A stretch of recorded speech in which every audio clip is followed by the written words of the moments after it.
dashed back and forth beside the sparkling waves, a blur as she chased the taunting seagulls, her shrill bark carrying on the breeze. The pup's sheer joy made Kelsey chuckle. She waved the hand holding her shoes, keeping a firm grip on the long, heavy skirt of her dress. "Kelsey!" Aunt E exclaimed again, hustling forward, caftan flowing.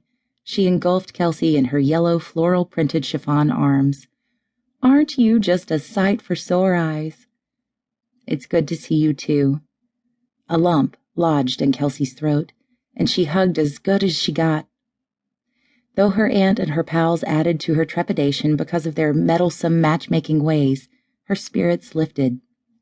Everyone talked at once, getting their greetings and their hugging out of the way.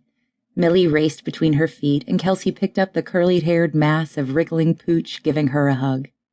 The pup licked Kelsey's jaw, then strained to run free, the cawing birds just too tempting. Aunt E's scarlet hair whipped about her face like flames in the wind as she studied Kelsey from head to toe. "My, don't you look radiant tonight? Norma Sue, Adela, isn't my niece the most beautiful sight in gold?" "Lovely, Kelsey, just lovely." Admiration warmed Adela's blue eyes, making them even more vivid than usual in contrast with her soft cap of snow-white hair. "Yep." A ranch woman with a large personality and a smile as wide as her ample hips. Norma Sue had shed her Stetson for the occasion, and her short steel-wool curls ruffled freely in the breeze. "Honey, you're going to blow the socks off of every single male at this shindig tonight." And there it was. 2 minutes in, and they had already started matchmaking. No wonder these 3 innocent-looking ladies were known far and wide as the matchmaking posse of Mule Hollow, their tiny Texas hometown. "Now, y'all, I'm telling you right up front," Kelsey said. "I'm not looking for love or even a relationship, and y'all aren't pushing me into anything either." Aunt E harumphed. "That low-down lion Lance Carson did you a favor walking out of that church. If you'd married that scoundrel, look what you'd have been tied to for the rest of your life." "That's right, young lady," Norma Sue huffed. "You were raised on a ranch. You know you've got to get back in the saddle after you're bucked off. It's been 2 years. That's more'n time to saddle up." Her mouth dried up. True. Kelsey's life on her family ranch on the outskirts of Berne, Texas, had taught her that, but she didn't want to get back on the horse, and that was the difference. And she had good reason. She looked to Adela for help. "I agree, dear. You don't want to let what he did define your life. You have to move forward." Her heart fought the steel band tightening around it. "I agree. Lance did me a favor, really.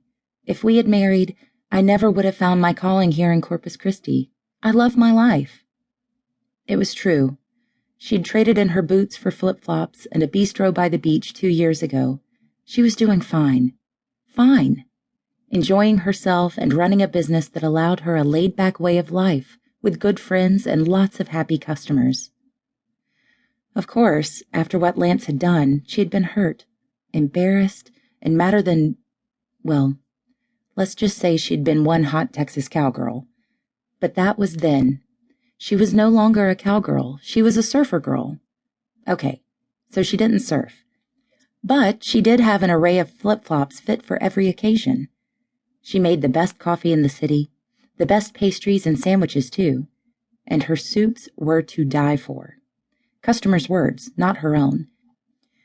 But exactly what she was aiming for with everything she created.